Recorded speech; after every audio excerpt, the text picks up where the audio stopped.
For fighter pilots, a briefing always occurs at the same time prior to our mission. We call that standards. And I was wondering if I could get a volunteer. I think you got there first. Is it Amber? Yes, sir. Amber, nice to meet you. Nice to meet you, sir. And Amber, I'm going to give you a microphone so you can talk. Would you please stand up, Amber? Everybody wants to see you, right? Can you all see Amber here? There she is.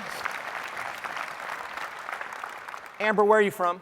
I'm from El Paso, Texas. El Paso, Texas. Okay.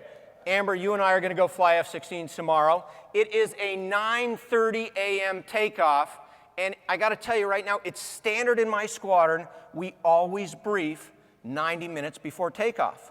So nobody's going to call you up tonight and say, hey, Amber, make sure you're there by 8 a.m. for the briefing, because it's standard. Everybody knows we'll brief up at 8. And I'm not going to say you're going to be nervous tomorrow, but you may be a little apprehensive, so maybe you'll show up at 7 o'clock in the morning. And you'll get yourself a cup of coffee, and you'll get yourself some flight gear. And about 7:45, you'll probably wander into the main briefing room. And when you come into that main briefing room, I'm leading, so I'll be putting the finishing touches on my briefing. And at 7:59, I will look at my watch and say, Amber, 1 minute until 8 o'clock. 30 seconds. 10 seconds. 5, 4, 3, 2, 1, hack, 8 o'clock. Amber, would you please get the door and let's get started? Because our briefings start on time.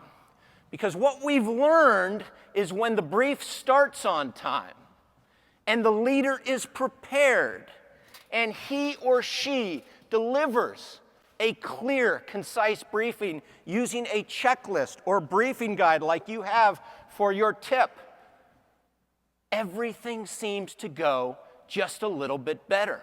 So our briefings always start on time. Now, Amber, there's one other point I'm going to make, and you're going to think this is crazy. The whole room's going to think it's crazy. But in a fighter pilot squadron, briefings are never interrupted by questions.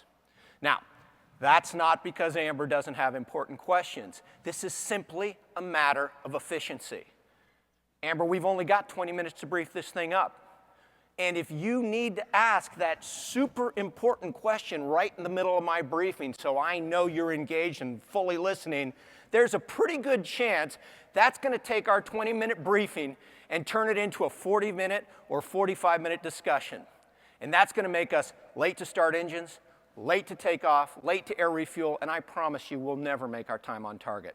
So it's not because Amber's questions aren't important, it's purely a matter of efficiency.